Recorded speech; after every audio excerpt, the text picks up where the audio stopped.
Hi, everyone. I'm a 25-year-old woman who recently did something that completely blew up in my face. I basically sabotaged my sister's Instagram influencer career, and now my family is threatening to sue me. So, yeah, I could really use some advice right now, Dot. To give you some context, I haven't exactly been on the best terms with my family for a while. I got kicked out of the house when I was 17 for making a stupid mistake. Looking back, I guess I was already on thin ice with them because, and I hate to admit it, I'd become a bit of a teenage delinquent. I don't really like talking about this period of my life, but it's important to the story. When I was around 15, I fell in with the wrong crowd and started doing all sorts of things I shouldn't have been doing.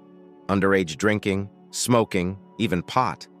I was sneaking out of the house almost every other night, my grades plummeted, and my parents were constantly worried sick.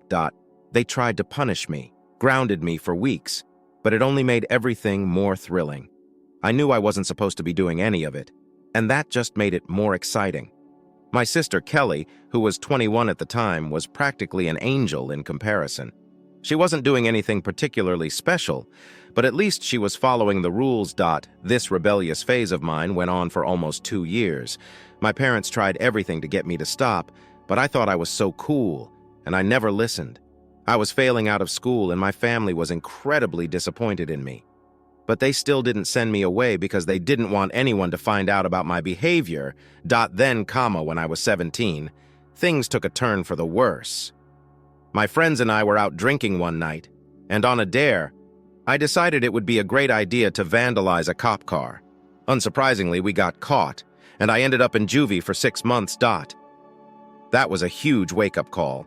It made me realize how badly I was screwing up my life, all for the approval of some so-called friends who bailed on me the second things got serious. Unfortunately, by then, my parents had had enough.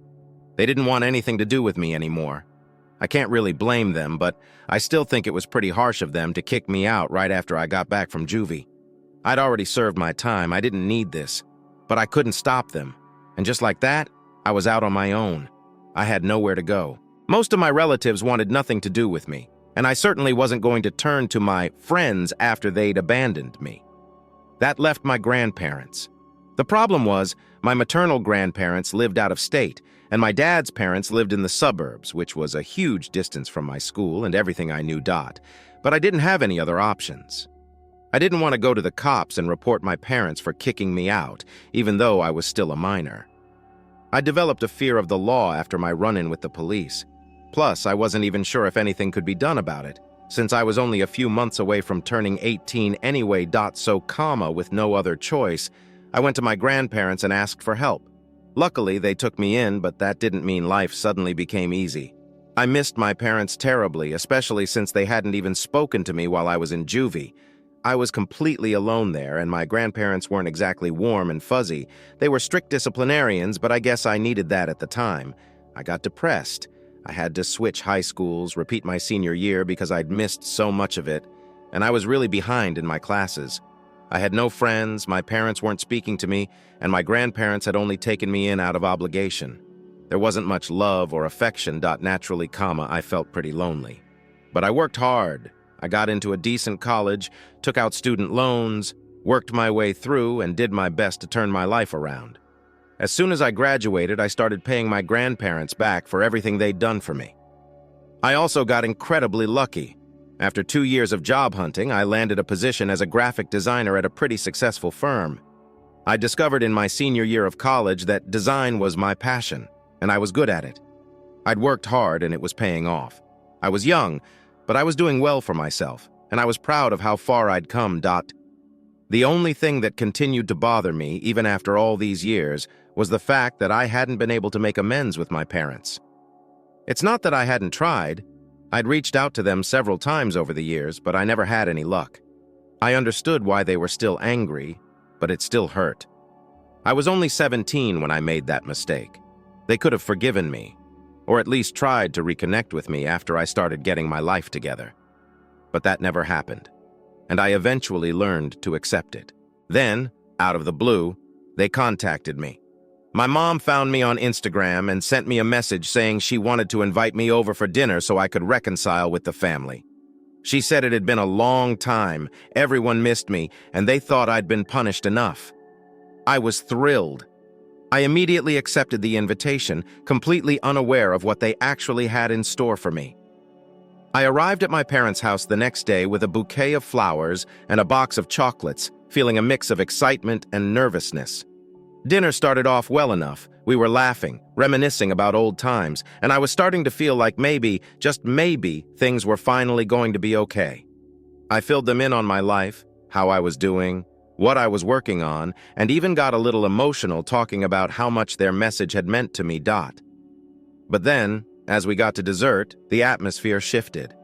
My parents started talking about Kelly's influencer career, how she'd managed to gain almost 10,000 followers, but how her growth had recently stagnated. I didn't understand where they were going with this, and I could see Kelly getting visibly uncomfortable too. And then they dropped the bomb. They told me that since I was doing so well for myself, they wanted me to finance Kelly's luxury lifestyle. Apparently, that was her niche as an influencer, but she wasn't making enough money to actually afford the kind of life she was portraying online. They wanted to go with the whole fake it till you make it approach, have her flaunt fancy vacations and designer clothes, all on my dime. As they were explaining this to me, I realized that this was the real reason they'd contacted me after all these years. This was the catch. They wanted to use my hard-earned money to fund their daughter's frivolous lifestyle so she could pretend to be something she wasn't on social media. It was humiliating. My mom even said that if I really wanted to make it up to them, this was how I could do it. They were dead serious. I finished my dessert, told them I needed some time to think about it, and left. On the outside, I was calm and collected, but inside, I was seething. As soon as I got home, I typed out a furious post about what had just happened and put it up on social media, tagging both Kelly and my parents. I even made my account public and forwarded the post to as many people as I could, telling them to spread the word. Within a couple of hours, Kelly was blowing up my phone. She was furious, calling me crazy, saying I was ruining her life and her career. She demanded I delete the post immediately. I didn't. I just blocked her and went to sleep. The next morning, I woke up to a flood of messages. A lot of people who knew Kelly personally, but didn't particularly like her, were reaching out to congratulate me. Apparently, her follower count had started dropping rapidly. She'd only had 10,000 followers to begin with, which isn't a huge number, but it was down to around 9,000 already. A week passed, and I still hadn't deleted the post. Kelly's follower count was now down to 7,000. She'd lost almost 3,000 followers, all because of my post. She and my parents were freaking out. They claimed that my post had gained so much traction because girls from her high school and old friends were jealous of her and were looking for an excuse to drag her down. They said I was playing right into their hands. I didn't buy it. I was sure there was something more to it. But right then, I was more worried about what they were threatening to do to me. They'd been sending me messages demanding I take down the post, and a few hours ago, they sent me a screenshot of a conversation with one of my dad's friends who happened to be a lawyer. They were going to sue me if I didn't take it down. I was torn. On the one hand, I felt like taking down the post would make me look weak, like I was scared of them. But on the other hand, I wasn't sure if they could actually sue me for this. If they could, I'd be in big trouble. I was also worried about whether I was doing the right thing. It was clear that Kelly and my parents were serious about this influencer thing, that they saw it as her future career. Was I ruining her life by exposing her like this? And then there was the guilt. It had been my mistake that got me kicked out in the first place. Maybe I should be grateful to my parents for even trying to reconnect with me, even if it was under false pretenses. But the way they'd gone about it felt so manipulative. They could have been honest with me, but instead, they pretended they were willing to forgive me, only to try and use me. That was what bothered me the most. I didn't know what to do. Was I the asshole here? Was I wrong to expose them like this? I wrestled with my conscience, going back and forth. Was I wrong to expose my family like that? Maybe I was being too harsh, too unforgiving. After all, they were my family, and I had caused them a lot of pain in the past. But then I'd remember their manipulative tactics, their blatant attempt to exploit me, and the anger would flare up again. It felt like they hadn't changed at all. They were still the same self-absorbed people who prioritized Kelly's whims over my well-being. I decided to talk to some friends about it, get their perspective. They were supportive, but they also warned me that my family might have a case against me. They could sue me for defamation, claiming that my post had damaged Kelly's reputation and career. I started to panic.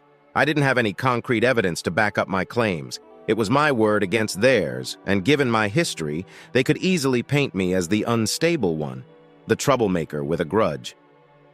I also realized that they'd been careful not to incriminate themselves in their messages. They hadn't explicitly stated their intentions. They'd just told me to take down the post. There were no witnesses to our conversation at dinner, no recordings. It would be impossible to prove that they'd asked me to finance Kelly's lifestyle. I felt trapped. I didn't want to back down, but I also didn't want to risk a lengthy and expensive legal battle. I couldn't afford a lawyer, and even if I could, there was no guarantee I would win. In the end, I decided to cut my losses. I took down the post, unblocked everyone, and sent a message to my family saying that I'd removed it and didn't want any further drama. Kelly immediately responded with a scathing voice message filled with curses and accusations. She said I was just jealous of her, that I was ruining her life for no reason. She even said I was lucky our parents weren't pursuing legal action because she would have made sure I paid for what I'd done. I couldn't help but reply with a sarcastic comment about how thankful I was that she didn't have the money to sue me herself. Then I blocked her again. I hoped that would be the end of it, but I was wrong. A few days later, an old acquaintance from high school, Jessica, reached out to me. She asked if I'd deleted the post about Kelly because she'd wanted to read it, but had missed it while it was up. We started chatting, and she told me that the real reason my post had gained so much traction wasn't just because of jealousy. It was because people were resentful of Kelly. Apparently, she'd become incredibly arrogant and shallow after gaining some followers on Instagram. She'd started ditching her old friends, looking down on people, and acting like she was better than everyone else. It all made sense now. My parents had said that people were just jealous, but I knew there had to be more to it. Kelly had created her own downfall with her behavior, and my post had just given people a reason to call her out on it. This revelation gave me a strange sense of satisfaction. I wasn't just some bitter older sister trying to sabotage her sibling's career. I'd inadvertently exposed a fraud, and people were grateful for it. But even though I felt vindicated, I didn't regret taking down the post. It just wasn't worth the potential legal trouble. Still, I was bothered by the idea that people might think I'd backed down out of fear, or that Kelly had gotten away with her deception. So I decided to post a public statement explaining why I'd removed the original post. I included a screenshot of the message from my family threatening legal action, making it clear that I hadn't backed down without a fight. This new post also got a lot of attention. People were supportive, and it felt good to set the record straight. Kelly and my parents didn't react publicly, which I took as a sign that they were finally ready to let it go. The whole experience left me with a lot of mixed emotions. I was relieved that the drama was over, but also saddened by the realization that my family was still as dysfunctional as ever. It made me think about my own role in all of this. Maybe I hadn't been the perfect child, but my parents hadn't exactly been supportive either. They'd always favored Kelly, constantly comparing us and making me feel inadequate. It wasn't an excuse for my past behavior, but it was a piece of the puzzle. I realized that I needed to stop seeking their approval and focus on my own life. I had a good job, I was independent, and I was finally free from their toxic influence. Maybe one day, I'd be able to forgive them, but that day was not today. For now, I was content to move on and leave the past behind me. With the drama behind me, a sense of calm settled over me. It was like a storm had passed, leaving behind a clear sky and fresh air. I focused on my work, my friends, and the simple pleasures of everyday life. I found joy in creating, in connecting with others, and in exploring the world around me. But the experience with my family had stirred something deep within me.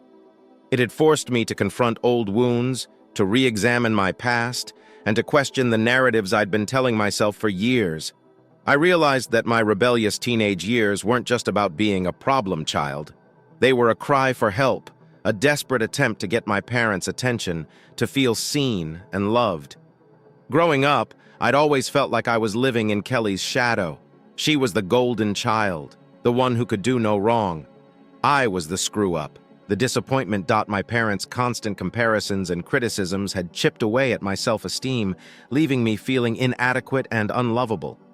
Their lack of support had pushed me further down the path of rebellion, seeking validation from the wrong crowd and making reckless choices. This realization was both painful and liberating. Painful because it highlighted the deep-rooted dysfunction in my family, the emotional neglect that had shaped my formative years. Liberating because it freed me from the burden of self-blame. I wasn't solely responsible for my past mistakes.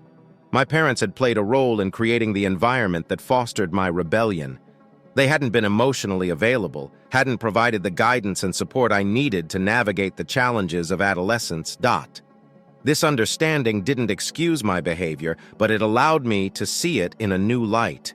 It allowed me to forgive myself, to let go of the shame and guilt that had haunted me for so long.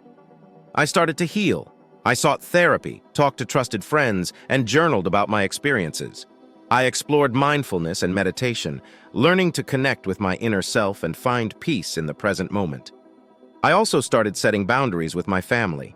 I limited contact, politely declined their invitations, and refused to engage in their drama. I realized that I didn't need their approval to be happy. I could define my own worth, create my own happiness. This newfound sense of empowerment extended to other areas of my life. I became more assertive at work, more confident in my abilities, and more willing to speak my mind. I no longer shrank from confrontation or allowed others to walk all over me. I was finding my voice, claiming my space, and living authentically.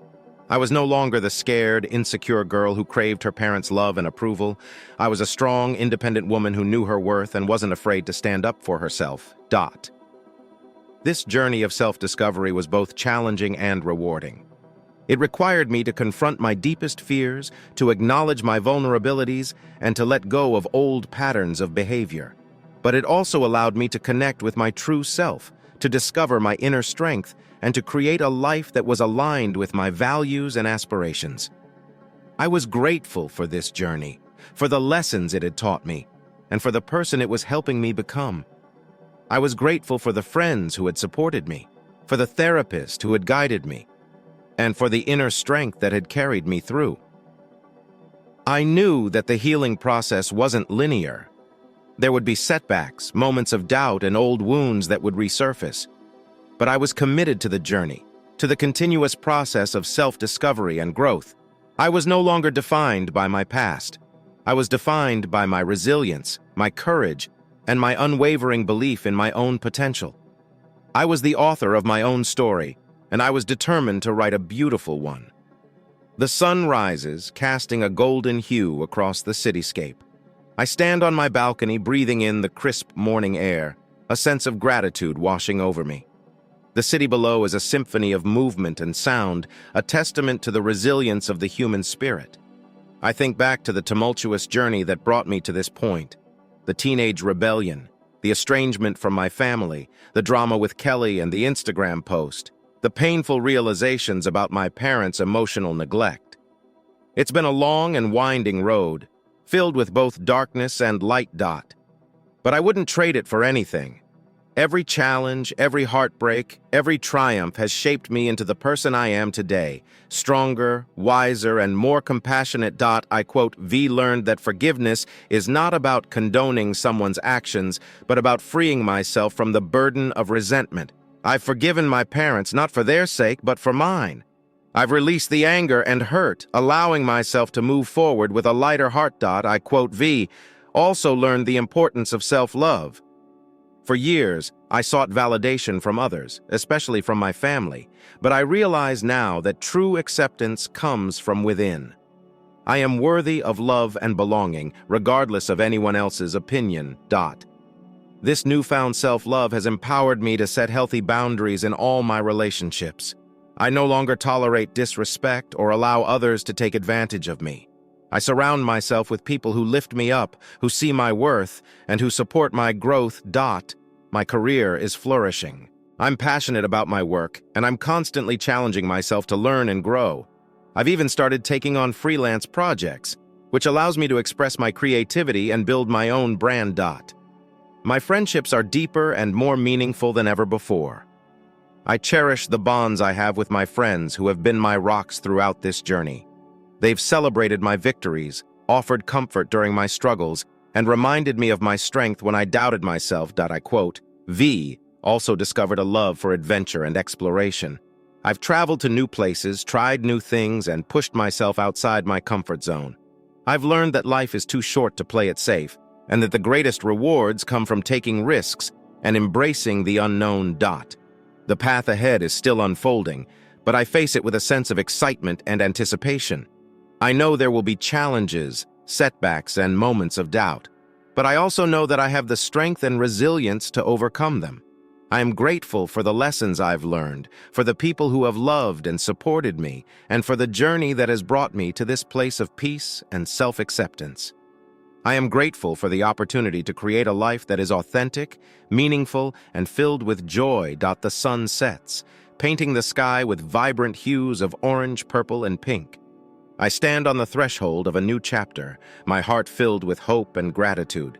The past has shaped me, the present empowers me, and the future holds endless possibilities.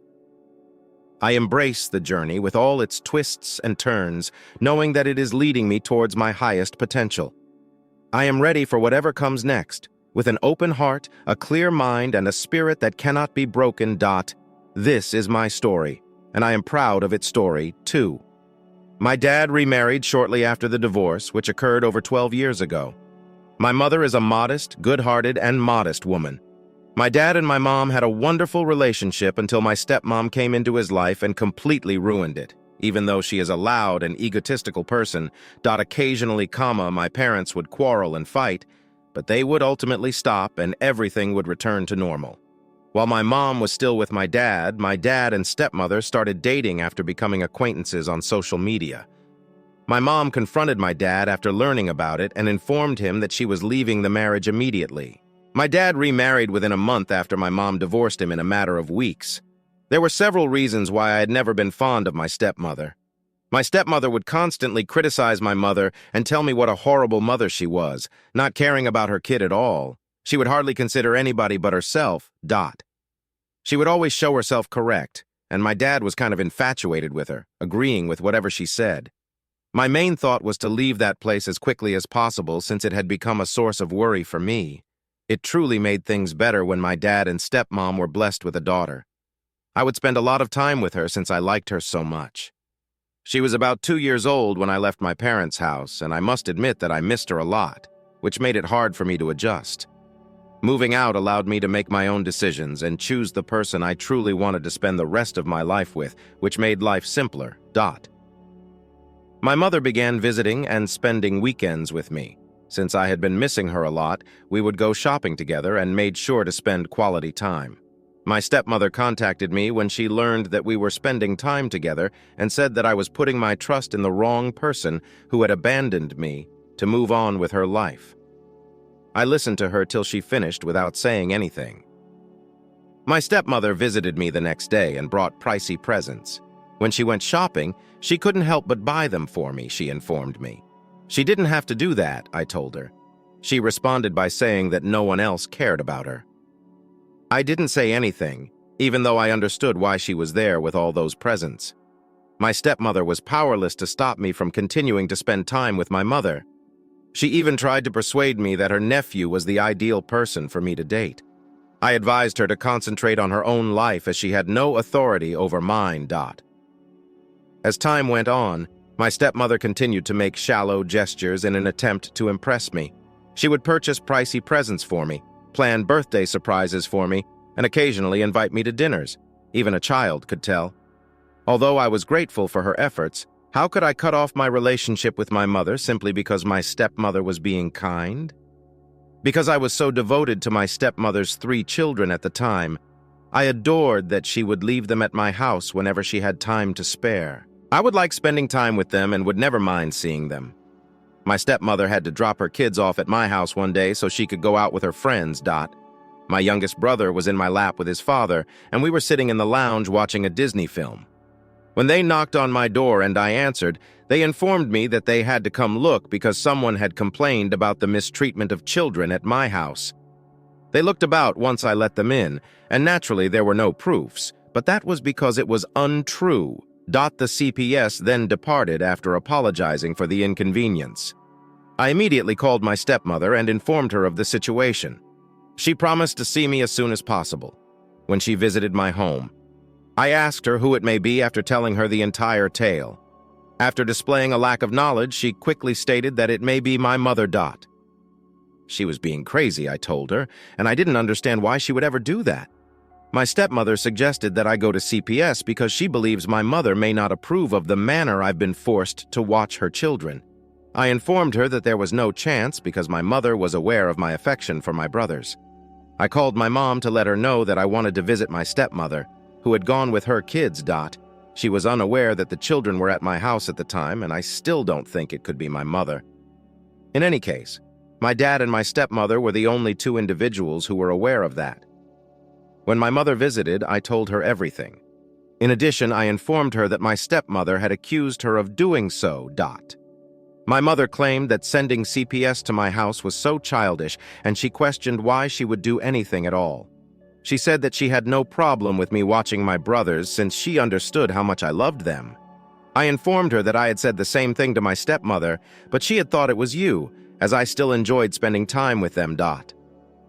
My mom asked me why it couldn't be my stepmother as we were having tea together. I questioned her about why, after dropping the kids off personally, she would send CPS. According to my mother, she may have done it in order to subsequently place the blame on my mother. Therefore, I should verify it and consider it nevertheless. She said that my stepmother was the one who was aware that I had the children with me. My mother's statements made sense, so I informed her that I had struggled similarly. I need to come up with a method to determine whether or not it was my stepmother. My mother would never do such a thing. Thus, it was never her. Besides, she didn't know I was taking the kids with me. The next day, I contacted my stepmother and informed her that she was correct. When my mother came to see me, she was acting strangely, so I assumed it was her. My stepmother, who appeared pleased, informed me that my mom was unreliable and that she had already forewarned me. Since I had a really stressful day the day before, I asked my stepmother if we could go out to lunch or anything. She informed me that she will come get me at lunchtime. During our lunch date, my stepmother escorted me to my favorite restaurant. She seemed to be pleased when she ordered my favorite continental dish as well. Our meal had come. Since my phone was dead, I asked if I could snap pictures with hers. I took a ton of pictures with her phone when she gave it to me. We began eating, and once we were done, I reached for her phone to take a picture of her, but instead I browsed through it.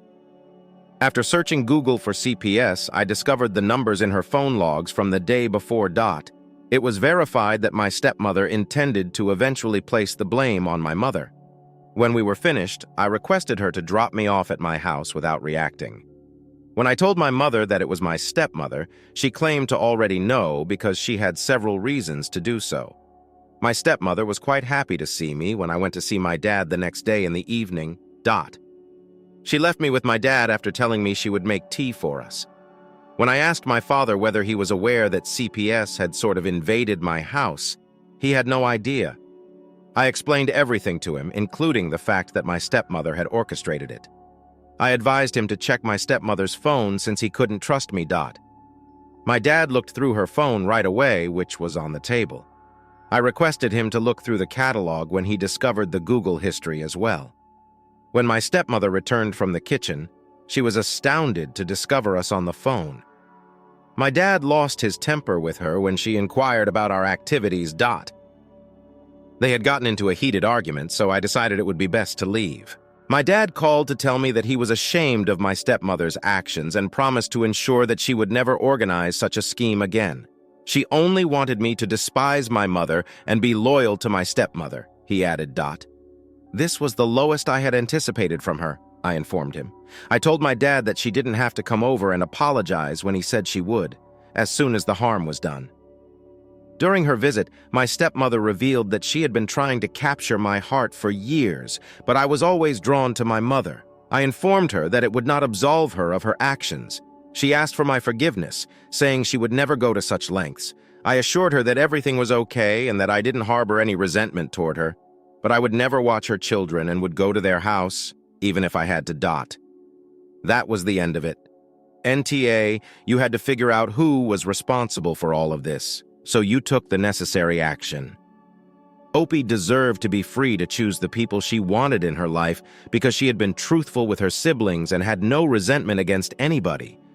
Her stepmother was way too poisonous and would never stop attempting to dominate her life, so she was lucky to move out in time. The age of NTA is already very obvious. Therefore, I don't think she needs any more attention. That was simply incomprehensible to that stepmother. That woman was, after all, OP's biological mother, thus her feelings for her were legitimate. Opie had no malicious intent or plans to harm anyone. She only wanted to spend time with her mother because she loved her. The stepmother was butthurt. I'm hoping she'll come to her senses. The next tale. I'm a 35-year-old male who came out as homosexual at the age of 23. My parents told me I wasn't that gay, therefore I couldn't stay that close to the closet again. I spent several years there. I had 3 younger brothers at the time, ages 12, 10, and 7, and my father tragically died just before my 21st birthday. During my time in Universal City, I successfully raised my 3 younger brothers while juggling several jobs to keep my mother from losing her home when she fell into a deep melancholy. Despite her disapproval, my mother remained silent since she still greatly depended on me financially when I came out again at the age of 23. She never met any of the men I dated since we lived in separate cities. My current companion, who is now my fiancé, was 22 when we first met, and I had just turned 30. Because of our different ages, I took our relationship very carefully when he contacted me, but we have now been happily together for 6 years. He is now 28, and I will soon be 36. After she started to get more engaged in my life, my mother would constantly make disparaging comments about me. She didn't ever speak to him. Things like, "You're so handsome," "It's a shame you'll never have a wife," or "I wish you were a girl, then you wouldn't be gay," are examples of passive-aggressive remarks. In order to keep the peace, I always dismissed very unpleasant things. I was ecstatic till January of last year when I got engaged in December. She told me in a handwritten note that she loved me, but couldn't bear to see me waste my life. I got the letter via the door. Avoid having children. Live my life in sin with him and never get married. Other than attending my niece's 7th birthday celebration, I haven't spoken to her since. After a few hours, she discreetly recommended that I depart, so I didn't make a big deal out of it and let her spend time with her granddaughter. She became enraged when I politely informed her that I wasn't the problem and that I wouldn't be leaving. She didn't say anything, though. She just learned from my younger brother that should we be able to locate a surrogate, my fiancé's sister is willing to contribute her eggs. I would provide the sperm, and we both agreed gladly. In this manner, we are both genetically connected to the child. In order to see my kids, my mother has reached out to me and wants to get back into my life. She apologized, but I told her that I wouldn't let her back into my life until she and my boyfriend went to family therapy to resolve our homophobic problems. She told me she's extremely sorry and only wants to be involved in my children's and my life, but she declined because she doesn't believe in treatment. In order to resolve this, my brothers also advised me to accept the apologies. For not letting her back into my life until we can go to therapy and address the underlying causes of these problems, I am grateful to aita.nta. If it were, you should be justified. But this isn't simply about your own particular pettiness or anger. This also concerns her treatment of your child. She will undoubtedly be shamelessly homophobic enough to refrain from saying offensive things to your child if she is already so blatantly homophobic that she disowned you after you worked your ass to maintain a roof over her head. It quote, a shame that you lack a mother, father, and other family members. She is free to choose not to make the required adjustments in order to see her grandchild if she is too proud. NTA. Having someone like your mother in your children's life would be extremely harmful for you, your spouse, and your kids. She will display your kids if she is unable to approve of their parents. Just by being a family, your kids don't need to hear someone accuse their parents of immorality. It is unnecessary to inform them that they belong to a wicked family. As long as your mother feels that it is sinful for you to form a family, there is no good way for her to be connected with your family. The next tale. A 31-year-old man has a 16-year-old kid. Since his mother died when he was born, my son and I have been living alone. Our connection has always been quite close. A few years ago, I came out as bisexual to my kid, and he was totally cool with it. Up till lately, he began to behave strangely. I was genuinely annoyed by his constant attempts to avoid conversation. I received a call from the school about 3 weeks ago informing me that he was missing class. I became so concerned that I left work and went directly to the school to see where he was. I knew that he had always made it to school since I would drop him off, but I also learned that he occasionally didn't even show there. In order to find him, I phoned my friends and spoke with the school. A few hours later, we discovered him back at the house, acting as if nothing had occurred. He came into my room after we had a silent meal and warned me not to make him feel bad by going into his school and behaving foolish. I apologized and promised not to do it again, but I also informed him that he was grounded for his actions. He became very upset and said that I was damaging his reputation and that his buddies had been taunting him for weeks when they learned that I had a partner. My automobile was stolen by him as he stormed out of the home. I thus dialed the cops. They apprehended him and his companions after discovering them using my vehicle. My parents lost it when they learned, accusing me of being a bad father and saying that I shouldn't damage his future over a pointless quarrel. Because I was acting spitefully, his friend's parents also called me a jerk. Although I would never file charges against my kid for his actions, I do believe that he should serve his buddies for endangering the lives of others. However, a lot of people, including my friends, are calling me a jerk for first humiliating him by contacting the police. To be clear, my kid does not currently know how to drive and will not begin lessons till he is 17 years old. Although I stated in my letter that I would not be filing charges for the theft, my son caused some damage. Therefore, it is now a legal matter about which I am unable to provide any personal information. I apologize for any confusion. Not because of the disagreement, but because he took your car, you called the police. Unfortunately, a lot of adults give in under pressure and are scared to annoy or discipline their children, even when there are obvious repercussions. You're doing well. Keep going. Most teenagers are ashamed when their parents are at school, and many teens feel embarrassed by their parents. Unfortunately, being a teenager may be awful at times.